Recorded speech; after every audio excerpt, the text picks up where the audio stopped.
आमीन। मेरे जीजो, जैसा आपके इल्म में है कि हम रसूलों के अमाल, we are in the book of Acts and this whole season we went through the whole book and now today we reach to chapter 18 और जो 18वां बाब है उसमें हम पहुंचे हैं जी। पौलुस रसूल saint Paul is on a second mission journey.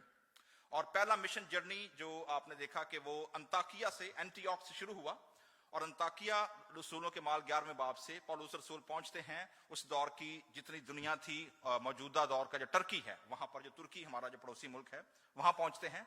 तुर्की से होते हुए पहला मिशनरी सफर खत्म करके वो पहुंचते हैं कहां पर जी? लास्ट संडे दो मैंने क्या बताया था, कौन से शहर में पहुंचे हैं? Athens, chapter 17, Athena in the European country जो है वहां पौलुस रसूल पहुंचते हैं। यूरोप और एथेंस खास तौर पर जो सिटी ऑफ मार्स हिल जो है, that was a centre of intellectuality end of philosophy at that time. और वहां पर पौलुस रसूल की गुफ्तगू, डायलॉग होता है स्टोइक्स और एपिस्कोपोलियन जो फिलोसफर्स थे उनके साथ पौलुस रसूल की डिस्कशन होती है। और यूं 17वां बाब खत्म होता है और पौलुस रसूल उनको फाइनल जजमेंट की और खुदा के ग्रेस की और उस आदमी के वसीले जिसके वसीले खुदा अदालत करेगा उसकी खबर देते हैं। लेकिन जो क्रिटिक है एक इस पौलुस रसूल के इस अप्रोच पर जो उन्होंने एथेंस में की, वो क्रिटिक ये है कि पौलुस रसूल ने कहीं पर भी सलीब, क्रॉस और खुदावंद यीशु मसीह का नाम इस्तेमाल नहीं किया, because he was in a non Jewish Romans and Greek territory, जहां पर उसने गॉस्पेल सुनाने के लिए जो लोकल मेथड है, जो लोकल रिसोर्सेज हैं, जो लोकल लैंग्वेज है, जो लोकल लिटरेरी लिटरेचर है, उसको उन्होंने इस्तेमाल किया है। So now we are in chapter 18 and Paul is at Corinth. जो करंथियंस हैं, जो करंथस का इलाका है, पौलुस रसूल वहां पर पहुंचे हैं जी। सो 18वें बाब का जो आगाज है आप देखेंगे जी, वो शुरू होता है इन बातों के बाद। 18वां बाब chapter 18 verse 1, I will go by 4 paragraphs जो which already written in the book of Acts chapter 18। 4 paragraphs हैं और चारों paragraphs के अंदर एक एक पौलुस रसूल की जो engagement हुई है मिशनरी सफर के दौरान वो उसको बयान करते हैं। सो लिखा है 18वें बाब की वर्स 1, इन बातों के बाद पौलुस अथीने यानी एथेंस से रवाना होकर कुरिन्थस में आया। So now he reach to where जी? कुरिन्थस। सो आपने देखा है एंटियोक, मैंने आपको बताया था कि यरूशलेम इंटरनेशनल सिटी, खुदावंद यीशु मसीह ने क्या कहा था, कहां से शुरू करना ग्रेट कमीशन? यरूशलेम इंटरनेशनल सिटी, क्योंकि पूरी दुनिया के यहूदी ईद मनाने कहां आते थे? यरूशलेम international city, okay, big city, capital, religious capital of Judaism, first century but second temple Judaism. ठीक है, जो रिलीजियस है, Jerusalem was the center of the religious and political arena at the first century। then jerusalem से शुरू करना, फिर कहां जाना? सामरिया। ठीक है जी। so Samaria was again a second largest city और second largest ethnic group जिसको खुदावंद यीशु मसीह ने रीच आउट कराया चर्च के वसीले से। इसके बाद यीशु मसीह ने जब कहा कि सामरिया और फिर क्या? यहूदिया, एंड देन दुनिया की इंतहा तक। अब ये जो एंड ऑफ द वर्ल्ड है, एंड ऑफ द वर्ल्ड, आप देखेंगे कि पौलुस रसूल के जिम्मे जो गैर कौमों के रसूल होने का जॉब या टास्क दी गई, पौलुस रसूल की मेथोडोलॉजी हमने देखी है मिशन की, वो क्या थी? He always start from where? Synagogues, यहूदी इबादत खानों से क्या करते? वो शुरू करते। ठीक है, और उसके बाद वो उनका एंट्री पॉइंट होता, वो शहरों में पहुंचते। दूसरी अहम बात जो आपने नोट की होगी सारे जर्नी के अंदर हमने देखा है, Paul always hitting urban cities, the huge big cities, international crossroads, चाहे वो अंताकिया हो, मल्टीलिंगुअल, मल्टीनेशनल, मल्टीकल्चरल सिटी, चाहे वो एथेंस हो, मल्टीलिंगुअल, मल्टीकल्चरल, प्लूरलिस्टिक कॉन्टेक्स्ट, चाहे वो कुरिन्थस हो। सो पौलुस रसूल ने हमेशा फर्स्ट सेंचुरी के अंदर अगर मिशन को अप्रोच किया है तो कहां से शुरू किया है जी? Metropolitan, multi linguistic, international crossroads, जहां पर दुनिया भर से लोग वहां पहुंचते हैं और हर शहर के अपने चैलेंजेस होते हैं। एथेंस में हमने देखा था that was the city, the centre of intellectuality, but now the कुरिन्थस बिल्कुल उसके उलट है। और वो क्या है? कुरिन्थस was known as the corrupt, immoral and tough city. कहा जाता था 70s 80s के अंदर पहली बार जो अमेरिका के अंदर जो कल्चरल रेवोल्यूशन आया, उस कल्चरल रेवोल्यूशन के अंदर एक मैगजीन ने बड़ा अहम किरदार अदा किया। एनीबडी हैव नोटिस्ड उस मैगजीन का नाम क्या हो सकता है? 1960s onward American cultural revolution. थोड़ा सा मायूब है, but we are all here, we are all learning. Playboy, that was the magazine जिसने अमेरिका के कल्चरल फैब्रिक को तार तार करके रख दिया। और यूं human sexism, human morality was at stake. Corinthians के बारे में कहा जाता था, because that was the center with two harbors and had long been a rival in its northern neighbor, which was Athens. However, Corinth was a city with the remarkable reputation for loose living and especially sexual immorality. हमारी आज की दुनिया में दुनिया के कुछ geographical areas हैं जो मखसूस वजह से जाने जाते हैं। ठीक है जी, हमारा इंडिया पाकिस्तान किस वजह से जाना जाता है? सोशली, कल्चरली, ग्लोबली क्या कहा जाता है इंडिया पाकिस्तान के बारे में? वहां पर क्या ज्यादा है? हाँ हम बोलो, पब्लिक तो है। सोशली, कल्चर, बिहेवियर की बात कर रहा हूं मैं। ओके, नेगेटिव में आ रहे हैं। ओके जी, झूठ, फरेब, धोखा, चलो सारी दुनिया होता है, लेकिन चलो इससे कुछ ज्यादा है। एनीवे, मैं आपको एग्जांपल देता हूं, कंट्रास्ट देता हूं। हांगकांग,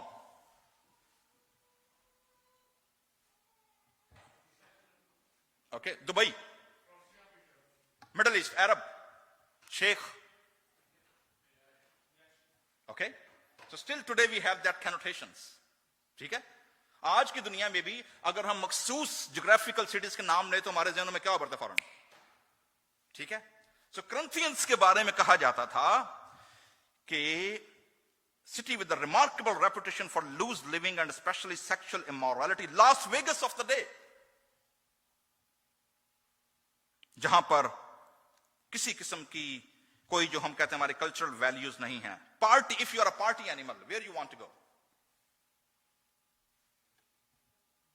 वेगस और दुबई और भी जगह हैं बड़ी दुनिया में, लेकिन अमेरिका में अगर कॉन्टेक्स्ट की बात करें, ठीक है, if you are a party animal. Corinthians, reason इसकी क्या थी? Why that city was known into the world in the first century for that cultural immorality? The reason was a temple of Aphrodite. Aphrodite देवी जो थी, उसका मंदिर कहां पर था? करंथस में। आपने देखा कि जब रायट्स हुए हैं एथेंस के अंदर, तो उन्होंने क्या बोला है कि हमारी बहुत बड़ी देवी, जो अजीम देवी कौन है? अथीने का मंदिर क्या है? वो यहां पर है, एफ्रोडाइट, एथेंस। और इसके बारे कहा जाता था जी कि तकरीबन हर रोज शाम को, चूंकि वो इंटरनेशनल सिटी था, शिप्स आते थे, शिप्स जाते थे, क्रॉस कल्चरल था, इस वजह से जो इमोरलिटी थी वो अपने पीक पर थी। कहा जाता था कि एफ्रोडाइट के टेंपल में से हर शाम जैसे ही उतरती थी इस शहर में, उस शहर की जो इमोरलिटी थी वो जाग जाती थी। 1000 के करीब हिस्टोरियंस बयान करते हैं 1000 temple prostitutes come down in the city as an offering from the Aphrodite to the men in the city. So आप अंदाजा कर सकते हैं कि पौलुस रसूल जिस शहर में पहुंचा है, that was not an easy city. पौलुस रसूल का एनकाउंटर वहां पर जब होता है मेरे जीजो, और इस कलीसिया का जब वहां पर कायम हुई है, मैं भी थोड़ी देर में आगे जाऊंगा, लेकिन मैं आपको बताना चाहूंगा कि ये कलीसिया चूंकि ऐसे शहर में मौजूद थी, इसलिए इस कलीसिया के चैलेंजेस भी वैसे ही बड़े थे। मसलन पौलुस रसूल ने चर्च तो कायम कर दिया, कलीसिया वहां कायम हो गई, लेकिन इस कलीसिया के अंदर जो कॉन्फ्लिक्ट्स थे, इस कलीसिया के अंदर जो चैलेंजेस थे, वो क्या थे? जरा देखिएगा, अगर आपके पास बाइबल मुकद्दस, मैं सिर्फ चंद हवाला जाता आपके सामने रखूंगा, आपको अंदाजा हो जाएगा कि चर्च पहली सदी के अंदर किस कदर क्रिटिकल सिचुएशन में था, और आज 21st सेंचुरी के इस पार भी चर्च को बाज़ औक़ात वही मसाइल दरपेश। जरा देखिएगा करंथस की कलीसिया के चैलेंजेस क्या थे जब पौलुस उनको खत लिखते हैं। 5वां बाब, पहला करंथियों,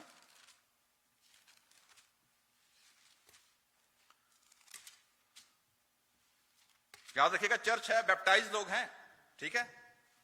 जरा देखिएगा पौलुस लिखते क्या है इनको।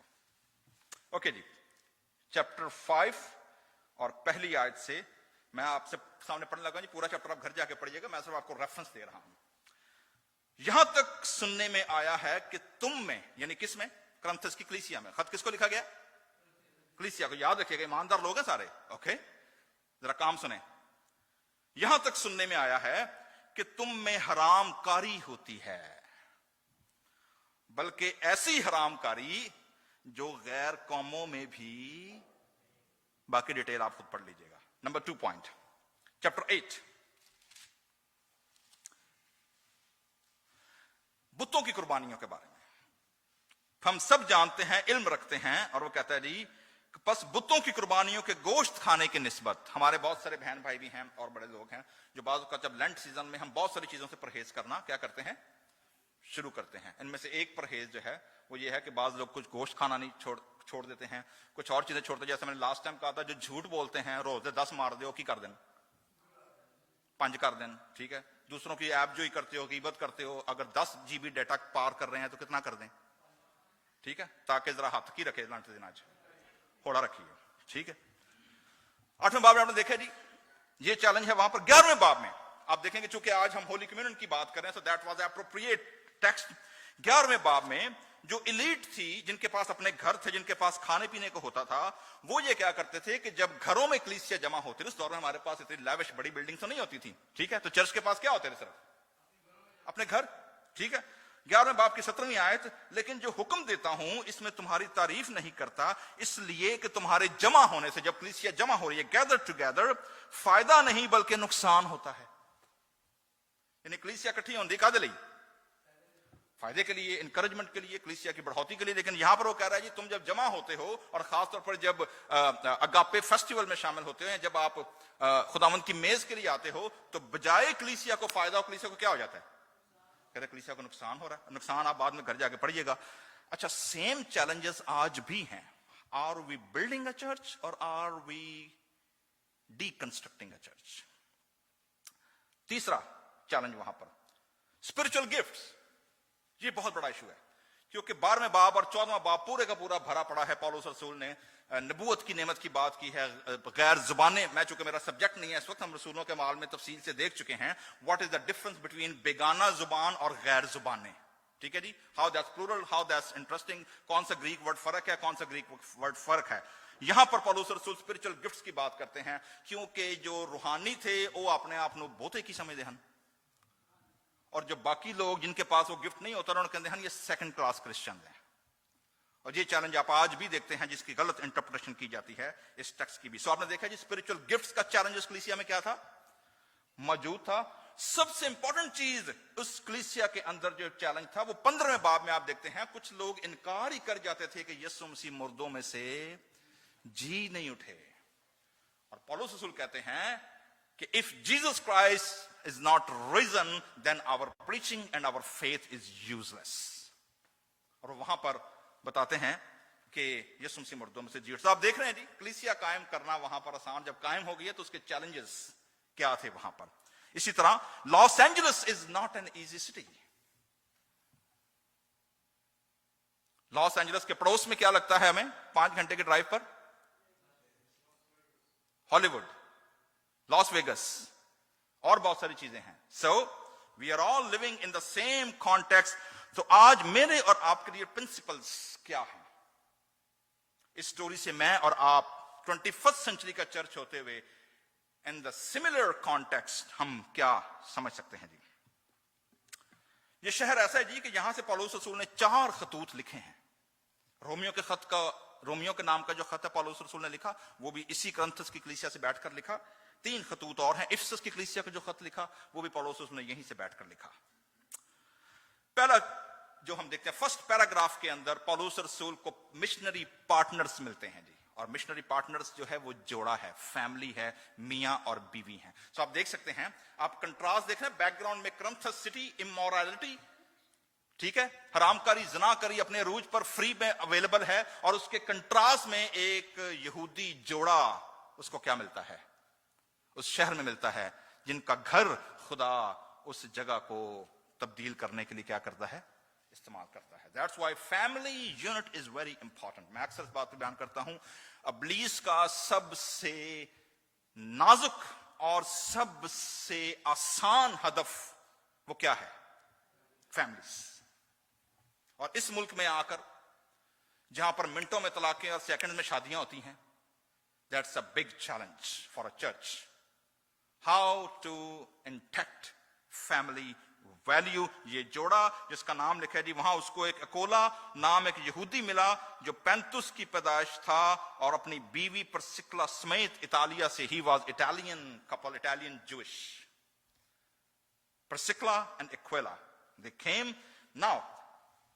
और आपको पता है पौलुस रसूल, जैसे मैंने शुरू में बताया है, मुनादी के लिए कहां जाते हैं सबसे पहले? हैकल में, इबादत खाने में। वहां पर उसकी मुलाकात इस यहूदी जोड़े से हुई। और होता यह था जैसे आज हम जब इबादत खत्म करते हैं, वी गो, अगर कोई आर्टिस्ट है वो आर्टिस्ट से मिल जाएगा, कोई पेंटर है पेंटर से मिल जाएगा, उबर ड्राइवर उबर से मिल जाएगा, मतलब we talk according to our interest and our work job. ये दोनों जो मियां बीवी हैं, ये दोनों टेंट मेकिंग जो है, चमड़े का कारोबार, एक्चुअली टेंट मेकिंग से मुराद है वहां पर चमड़े का कारोबार करना। So they do leather business.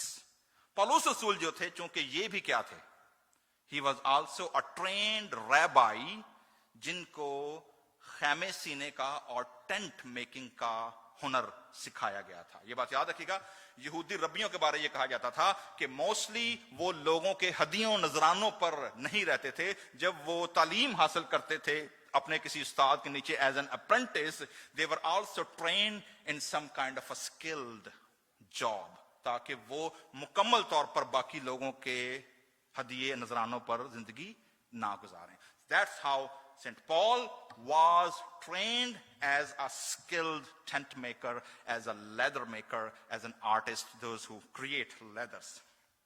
देखिए जी, और चूंकि उनका हम पेशा था, उसके साथ रहा और काम करने लगा। तो पौलुस रसूल आए तो है करंथस में, एथेने से उनको आना पड़ा है, लेकिन जो उनके बाकी टीम मेंबर हैं, नाम याद है आपको कौन थे? ना बरनबास तो पीछे रह गया। टिमोथी कहां मिला उनको याद है? ठीक है जी, पिछले वाले शहर में मिला था उनको, इकोनियम में। टिमोथियस और सिलास, ये दोनों कहां रह गए हैं? पीछे एथेंस में। और वहां की कलीसिया जो है, जो फिलिप्पी की कलीसिया है, वो उनके लिए फंड रेज कर रही है ताकि पौलुस रसूल अपनी खिदमत को क्या कर सकें? जारी रख सकें। अभी तक वो दोनों भाई कहां रह गए हैं?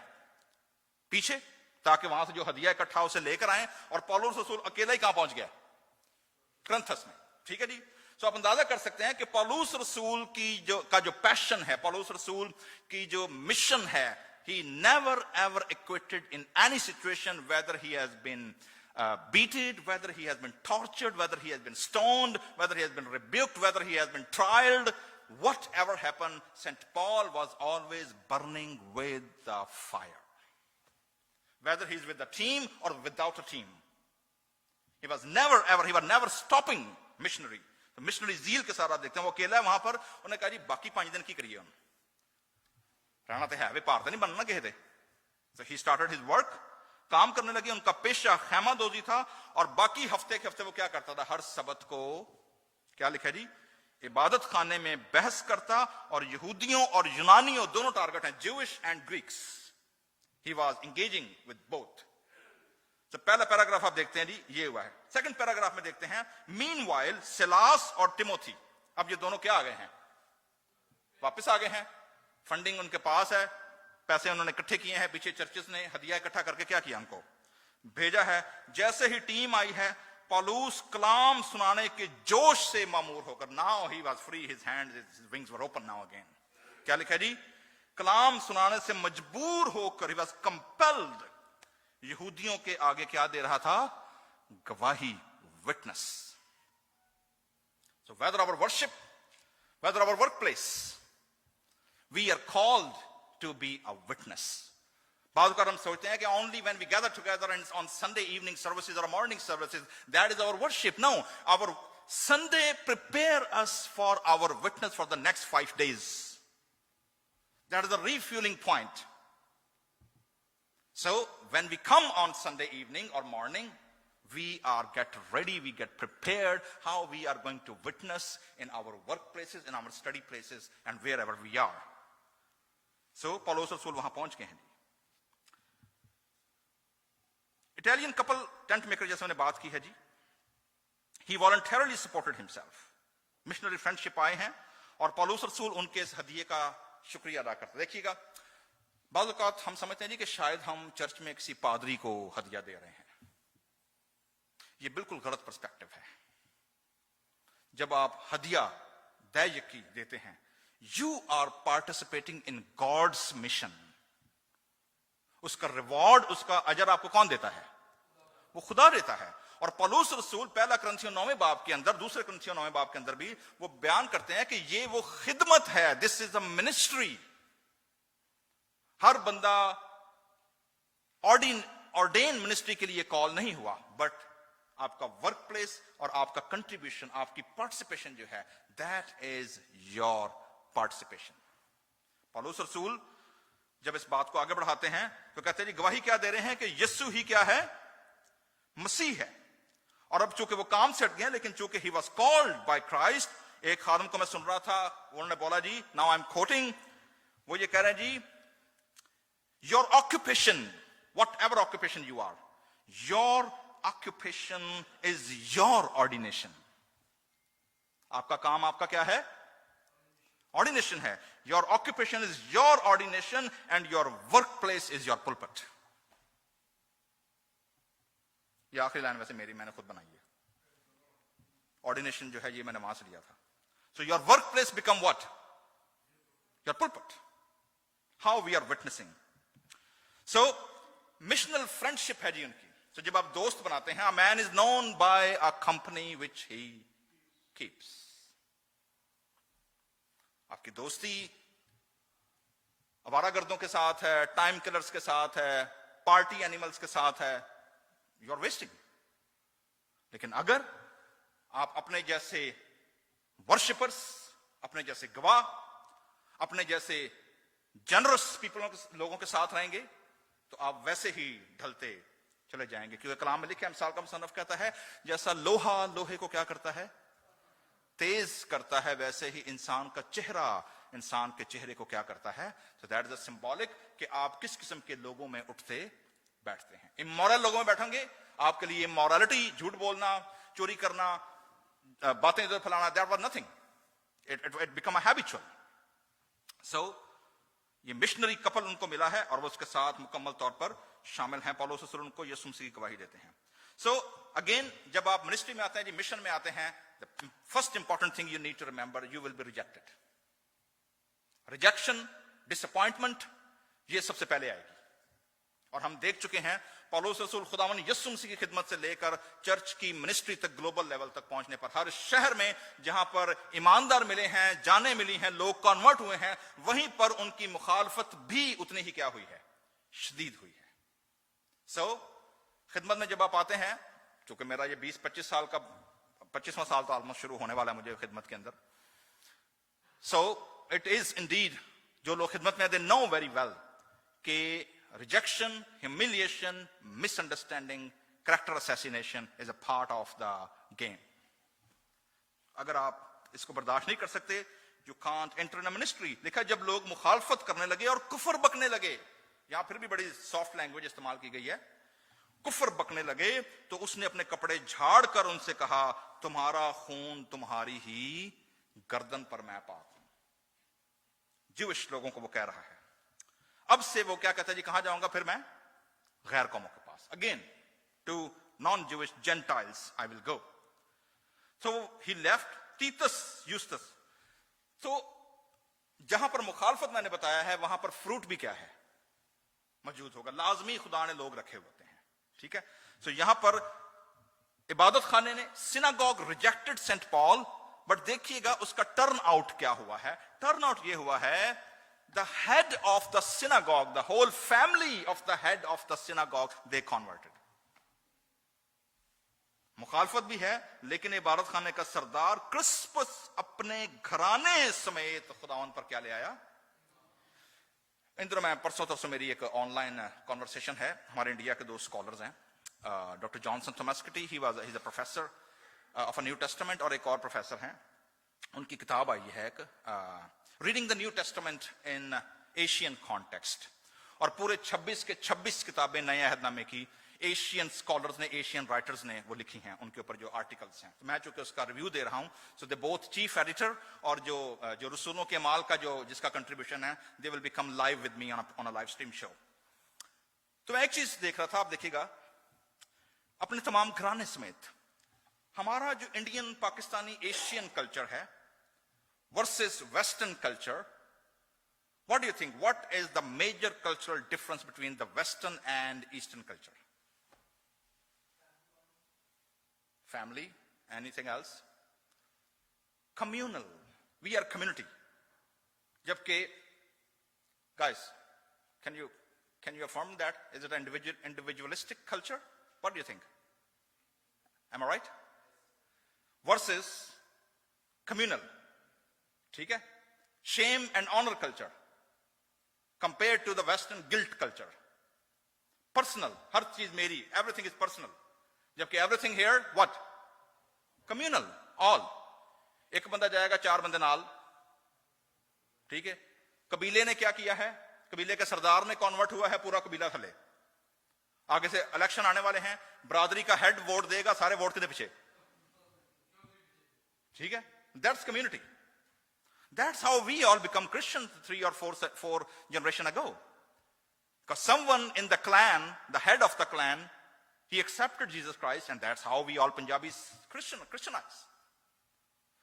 So, communal. So यहां पर देखेंगे क्रिसमस ने क्या किया है? तमाम घराने समेत खुदावन पर ईमान लिया, और बहुत से कुरंथी भी. So not only a leader of the synagogue, but also common folks in the city, they also converted. And that's how the church established in Corinth. खुदावन, that's very interesting. रीजन हमें नहीं पता, लेकिन ये बड़ा इंटरेस्टिंग टॉपिक है. Interesting बीच में 9वीं 10वीं chapter verse 9 and 10 is very critical. Why? क्योंकि यहां लिखा है, और खुदावंद ने रात को रोया में पौलुस से कहा. मैं आपको बता चुका हूं कि पौलुस रसूल का खुदावन यीशु मसीह के साथ जो पहला एनकाउंटर था on the road to Damascus, वहां पर उसने सिर्फ क्या सुनी थी यीशु मसीह की? Audible voice only. ठीक है? उसके बाद हमें नहीं पता, लेकिन पौलुस रसूल की जो हिस्ट्री है, जो उनकी बायोग्राफी है, वो ये हमें बताती है, और मैं आपको बार बार याद कराता हूं. पौलुस रसूल दमस्कस एक्सपीरियंस के बाद, एनकाउंटर के बाद, he was not went directly to ministry. For 14 years, he was vanished from the scene. 3 years in the desert of Arab. And then almost probably 10 more years into his home city. And then 1 more year in Antioch. You remember, he was there for more than a year when he was teaching and preaching. So almost after 15 years after Damascus encounter, Paul entered into a practical ministry. और Corinth की कलीसिया को लिखता है कि जो रोया और जो मुकाशफे, वो कहता है कि जो मुझे मिले, अगर मैं उनको बयान करना शुरू करूं तो तुम सारे क्या हो जाओगे? इंसेन करे. You can not comprehend if I like to share my visions and revelations. लेकिन यहां पर डॉक्टर लूका जब इस हिस्ट्री को बयान करते हैं, वो पौलुस रसूल के इस गवाही को बयान करते हैं. रात को रोया में मैं आपको बयान कर चुका हूं हाउ गॉड कम्युनिकेट. ठीक है जी? कौन कौन से तरीके में आपको बता चुका हूं, हमने कलाम में से देखे थे. खुदा कैसे बोलता है? रोया में. Number 2 dreams. Number 3 okay. Number 5 okay जी, थ्रू सफरिंग, थ्रू डिजीजेस. खुदा बीमारियों के वसीले भी क्या करता है? खुदा बोलता है. अय्यूब की किताब में से हमने देखा था. सो यहां पर रोया में, विजन में पौलुस ने कहा, 4 फ्रेज का मैसेज है जी. 4 फ्रेज की तरफ जरा पढ़िएगा. क्या पंजाबी पढ़ो जरा. क्या है जी? 9वीं आयत.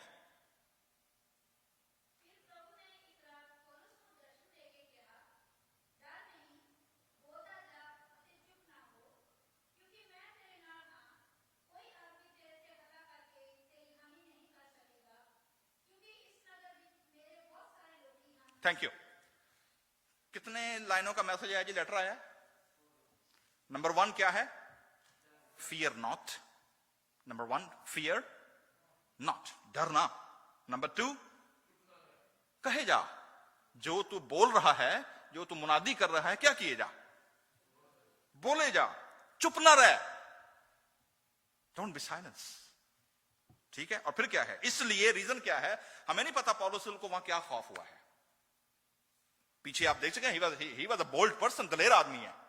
ठीक है, उसने मारे भी खाई हैं, कोड़े भी खाए हैं, पथराव भी बर्दाश्त किया है, और रिजेक्शन भी बर्दाश्त, psychologically, physically, emotionally he was a strong man. But we doesn't know what's happen here, कि खुदा को रात को खुद अपने बंदे पर जाहिर होना पड़ा है और उसको इनकरेज करना पड़ा है। We doesn't know the reason, but somehow one thing is clear, कि एलिया नबी की तरह, जिस तरह एलिया 450 नबियों को कत्ल करने के बाद, आसमान से आग नाज़िल करवाने के बाद भाग खड़ा हुआ, इजबल से डरकर, एक औरत से डरकर वो भाग खड़ा हुआ और खुदा से कहता है मैनू मार दे, मेरी जान ले ले, मैं जीना ही नहीं है।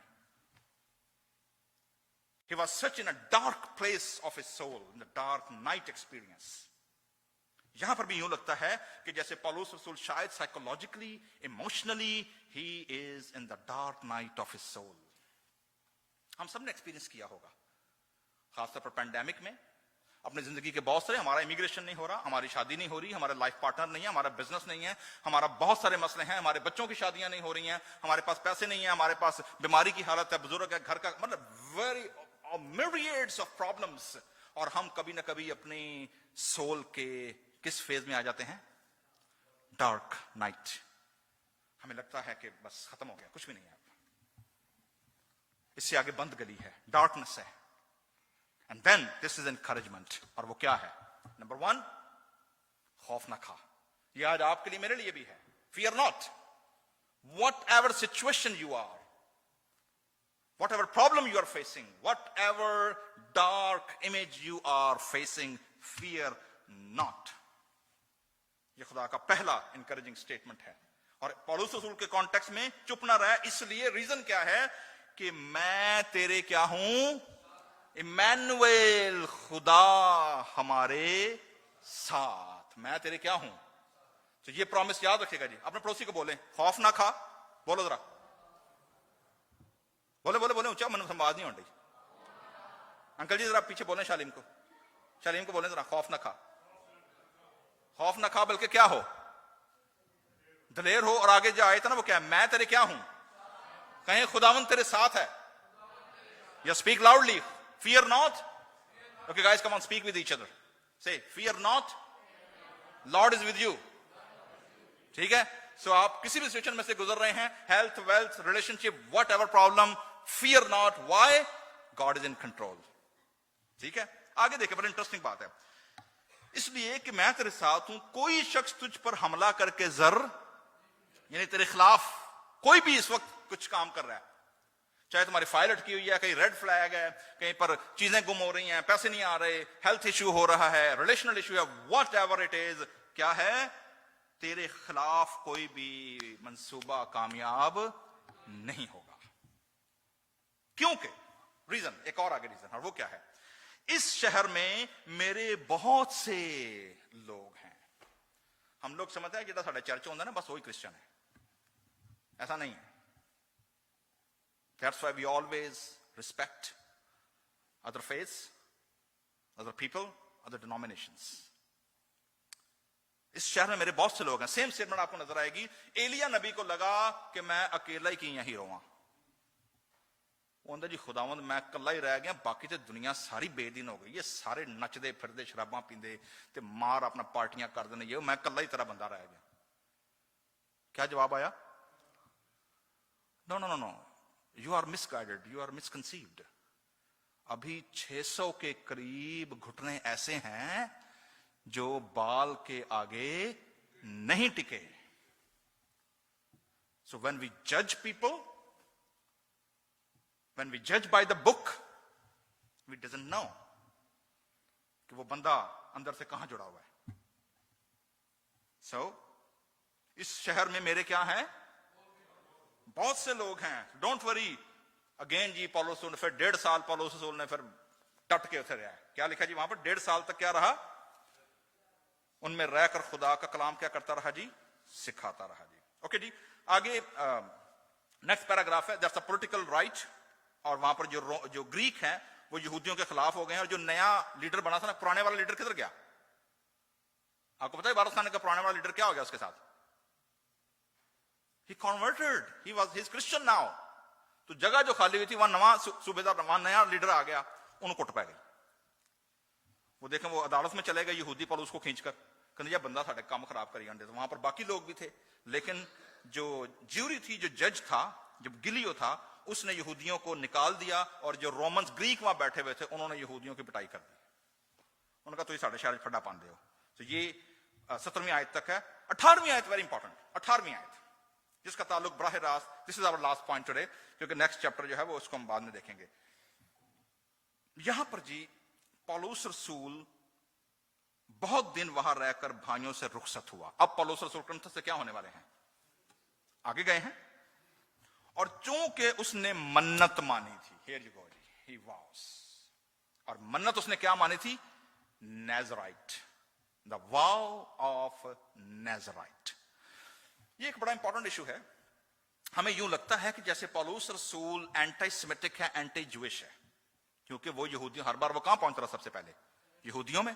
लेकिन इसके बावजूद यहूदियों से क्या कर देते थे? Reject, and he goes to non-Jewish people. But he never ever abandoned his faith through the scriptures, through the Moses law, through the first temple Judaism ritual and rites. He was still Jew, he was still Pharisee, but he has a different perspective now.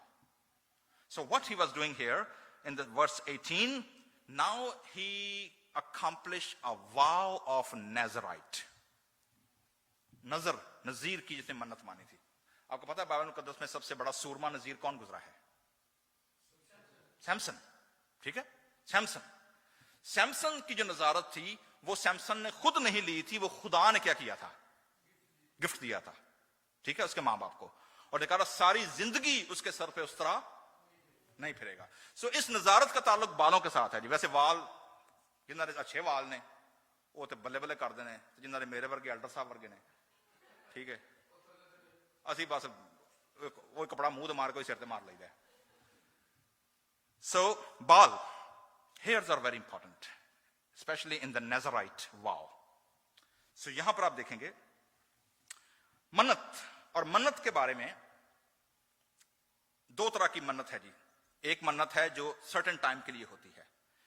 Mostly Jewish law के मुताबिक जो नजीर की मन्नत थी उसका maximum period 30 days का होता था, in case you vow for the whole life. जैसे John the Baptist, John the Baptist भी खुदा का क्या था? वो नजीर था। ठीक है, क्योंकि उसके बाप जकरिया को कहा गया था कि वो एलिया की रूह और कुव्वत में क्या करेगा? चलेगा। ठीक है, और उसकी निशानी क्या थी? जब उसका हुलिया कैसा था? लिखा रहा बहुत बड़े लंबे क्या था? बालों वाले। Preacher, so he was नेज़राइट। सो दो बंदे हैं बाइबल मुकद्दस में जो हमें लाइफ टाइम जिनकी नजारत की मिलती है, सैमसन और दूसरा कौन? John the Baptist. ठीक है, पौलुस रसूल ने जो मन्नत मानी है ये नजारत की है। और मन्नत के बारे में जो टीचिंग है जी, अमसाल की किताब का मुसन्नफ के वाइस इस हवाले को पढ़ेंगे। ठीक है, ताकि जितने लोग, हम में से बहुत सारे लोग हैं, जब हम खुदा के घर में पर्सनली जब कहते हैं खुदावन मैं महीने दै जी दवांगा बाद डंडी मार जाने। ठीक है, ਅਸੀਂ ਕਹਿੰਦੇ खुदावन मैं महीने का इना हदिया देवांगा और भी डंडी मार जाने। ओके खुदावन मैं इतना टाइम चर्च को दूंगा, ये मेरी कमिटमेंट है, और की हो गई। ठीक है, ओके खुदावन मैं ये करूंगा, मैं रोजे पूरे रखूंगा, एक रोजा रखूं तो बाद पेट के अंदर ना भाई। ठीक है, अच्छा, मतलब there are certain vows resolution we pass in the front of the Lord in our personal conviction. लेकिन बाइबल मुकद्दस बारे में क्या कहती है? वाइस की किताब है जी, जरा देखिएगा मन्नत के बारे में क्या टीचिंग है। वाइज आपको मिलेगा जी right after book of Proverbs, और 5वां बाब, 5th wise Ecclesiastes, book of Ecclesiastes about a vows, how can we treat ourselves with vows. अगर हमने खुदा से कोई प्रॉमिस किया है, कोई मन्नत मानी है, तो how we are going to deal with that. Urdu में पढ़ूंगा जी, 5वें बाब की पहली 2 आयत है। जब तू खुदा के घर को, मतलब जब तू व्हेन यू मीट गॉड, ठीक है, जब तू खुदा के घर को जाता है तो क्या कर? संजीदगी से, यानी सिंसियरिटी, ऑनेस्टी के साथ जा, क्योंकि शिनवा एक्सेप्टेड होने के लिए जाना अहमकों के से ज़बीहे गुजरानने से क्या है? बेहतर है, इसलिए कि वो समझते ही नहीं कि बदी करते हैं। बोलने में जल्दबाजी ना कर, क्योंकि खुदा आसमान पर है और तू कहां पर है? तू जमीन पर है। तेरा दिल जल्दी से खुदा के हुजूर कुछ ना कहे। एम इमोशनल होकर ना करो, पूरी दाज की जाएगी, ठीक है? क्योंकि कलाम काम की कसरत के बाद से ख्वाब देखा जाता है, अहमक की आवाज बातों की कसरत होती है। जब तू खुदा के लिए क्या माने, सो मन्नत किसके बीच है? वो आपके और खुदा के दरमियान है। पादरी ना कोई लेना देना कोई नहीं, ना चर्च के साथ कोई लेना देना है। किसके साथ है? ये आपका पर्सनल मैटर है। जब तू मन्नत, किधर गई है जी? मन्नत माने उसके अदा करने में देर ना कर, क्योंकि वो अहमकों से, those who do not complete their or fulfill their vows, Bible मुकद्दस उनको क्या कह रही है जी? They are foolish, they are fool people. अहमकों से खुश नहीं, तू अपनी मन्नत को क्या कर? पूरा कर। कमिटमेंट किया तो क्या कर? At every cost, whatever. Reason क्या है? क्योंकि रिवॉर्ड, तेरा मन्नत ना मानना, स्टिपुलेशन दूसरी आ गई है, तेरी कमिटमेंट ना करना, वाउज ना मानना is better, is better you don't vow. Why? Because if you vow and you do not complete, then what? तेरा मुंह तेरे जिस्म को गुनहगार ना बनाए, इट्स सिन। और फरिश्ते के हुजूर मत कह कि भूल चूक थी, खुदा तेरी आवाज से क्यों बेजार हो और तेरे हाथों का काम बर्बाद कर दे। जितने लोग ना एक छाल मारी उधर, एक प्रॉमिस किया उधर, दूजा उधर किया, पूरा कोई भी ना किया। क्या फरमाता है जी खुदा? तुम्हारे हाथों के कामों को खुदा क्या कर देगा? बर्बाद कर देगा। So we never realize sometimes why there is no accomplishment in my life, why there is no success in my life, why there is no accomplishment in my life. Why? क्योंकि बाज़ औक़ात हम चीजों को बहुत लाइटली लेते हैं जिनका ताल्लुक किसके साथ है? खुदा के साथ है। ठीक है जी। सो पौलुस रसूल ने मन्नत मानी है, सो वो क्या करता है जी? अपने बाल सर के सारा उस्तरा क्या कर देता है? फिरवा देता है। उस्तरा फिरवाने के बाद वो मन्नत जाकर पूरी क्या करेगा? लॉ ये था जो हमने सेकंड चैप्टर पढ़ा था, प्रदीप ने जो हवाला पढ़ा था, नंबर्स गिनती की किताब 6 बाब के अंदर, उसमें पूरी लिस्ट है कि नजीर जो होता था, जिस टाइम फ्रेम के लिए वो नजारत करता था, वो क्या करता था? किसी किस्म का टॉक्सिक, किसी किस्म का अल्कोहल, इवन मुर्दे के पास भी नहीं जाना। इवन घर दा मां मार जाए, प्यो मार जाए, बहन भाई मर जाए, फिर भी मुर्दे के करीब नहीं जाना। That was a radical commitment, radical vow of Nazirite. पौलुस रसूल ने ये मन्नत मानी है और वो पहुंचता है यरूशलेम तक। वहां पर होता ये था, जो नजारत जिसने मानी होती थी, जितने महीने की मानी है, फर्ज करें अगर 30 दिन की मानी है, तो वो 30 दिनों में जब अपने बाल जब उतरवा देगा और उन 30 दिनों तक वो अपने आप को कॉन्सिक्रेट कर देगा टोटली तौर पर। कुछ लोग हैं जो साल के लिए करते हैं, कुछ 2 साल के लिए करते हैं, कुछ पूरी लाइफ के लिए करते हैं। तो उस दौर के अंदर जो नजारत का दौर है, उसमें जितने बाल बढ़ेंगे, जब वो कुर्बानी के लिए पहुंचेगा, नजर के लिए पहुंचेगा हैकल में, तो वो बाल फिर दोबारा क्या करेगा? और वो जो बाल होंगे वो हैकल के अंदर जाकर काहिन को देगा और वो उसकी बाकी कुर्बानियों, नजरानों और हदियों के साथ उसे क्या करेगा? मज़बा पर जला डालेगा एज अ बर्ंट ऑफरिंग। पौलुस रसूल गैर कौमों का रसूल होने के बावजूद he fulfil his Jewish culture and rituals and vows. मेरे जीजो, आज हमने खुदा के कलाम में से 2 चीजें बड़ी इंपॉर्टेंट सीखी हैं। नंबर 1 वो क्या है? पार्टनरशिप आपकी किन लोगों के साथ किस तरह की होती है। If you are a mission minded people, आप मिशन माइंडेड चर्च ढूंढेंगे। आप वर्शिप सेंटर्ड लोग हैं, आप वर्शिप सेंटर्ड क्या ढूंढेंगे? कलीसिया ढूंढेंगे, फेलोशिप ढूंढेंगे। आपके अंदर जज्बा है खुदा के खिदमत करने का, आप ऐसे लोगों के साथ उठे बैठेंगे जो क्या करें? जिनके अंदर सेम जील हो। नंबर 2 हमने देखा है रिजेक्शन, आपके खिलाफ बातें, that's a part of the game. इससे घबराने की जरूरत नहीं है।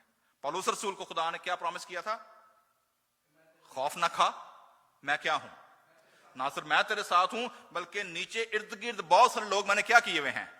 They are connected, they will come to help you. तो बाज़ औक़ात हमें लगता है कि मैं अकेला ही सर फोड़े जा रहा हूं, मैं अकेला सर मारी होंडा, कोई मेरी सुनता नहीं, मेरा पार्टनर ही कोई नहीं है. No, when you are under the direct call, God has already equipped and prepared people to assist you, to support you. And third, हमने क्या देखा जी, कि तू अपनी मन्नत मानने में देर ना कर. पौलुस रसूल ने मन्नत मानी, ना सिर्फ whether it was thanksgiving, gratitude, whether it was for the next phase of life, जो भी मन्नत थी उसकी, he fulfilled at any cost. चाहे उसकी जान जोखों पे है, चाहे खानदान है, चाहे बहन भाई हैं, चाहे रुपया पैसा है, whatever, he fulfilled that vow. So मेरे और आपके लिए चैलेंज ये है, हम चाहे कोई भी कमिटमेंट करते हैं, टाइम सेट करते हैं, टैलेंट सेट करते हैं, whatever we are committing, try to fulfill that, क्योंकि खुदा उसका रिवॉर्ड देता है और उसका अजर देता है. हमने कमिटमेंट किया अगर कि हमने खुदा उनकी मेज में शामिल होना है, हमने अपने नजराने, अपने शुक्रगुजारियां, अपने हदिये खुदा की मेज पर लाने हैं. God sees that. आइए अपने सरों को झुकाएं, अपनी आंखें बंद करेंगे और हम अपने आप को तैयार करेंगे खुदा उनकी मेज के लिए. आज का मौका है कि हम थोड़ी देर के लिए अपने आप को तैयार करें और हम ज़बूर 51 की पहली 3 आयात के वसीले अपना टाइम, अपना कन्फेशन खुदा के सामने रखेंगे. फजल नाल ए रब बख्श गुनाह सब मेरे. So this is the moment of confession.